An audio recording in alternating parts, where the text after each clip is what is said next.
Ilang ospital sa Japan ang hindi nagpapasok kay Barbie Hasu, ang sabi ng isang tao na sinasabing tour guide ng kanyang pamilya. Malamang na na-diagnose lang siya na may influenza sa kanyang ikatlong pagbisita sa isang ospital sa Tokyo.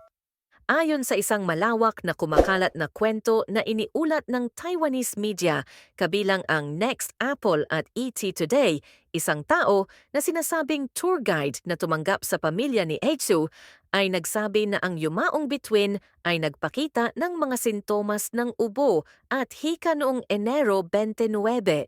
Noong panahong iyon, kararating lang ng kanyang pamilya sa bayan ng Hakone sa hapon.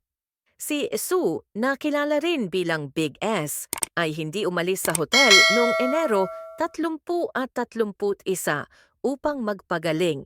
Lumala ang kanyang mga sintomas noong Enero 31 at tumawag siya ng ambulansya na nagdala sa kanya sa isang ospital sa loob ng Hakone.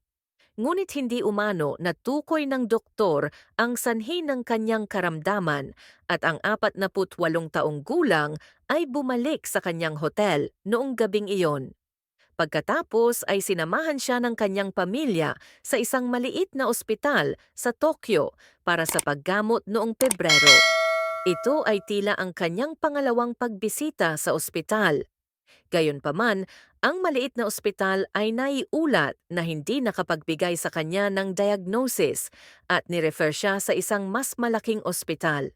Doon, na tila ay ang kanyang ikatlong pagbisita sa ospital, siya ay na-diagnose na may trangkaso at binigyan ng gamot, ngunit hindi pa rin na-admit upang maospital.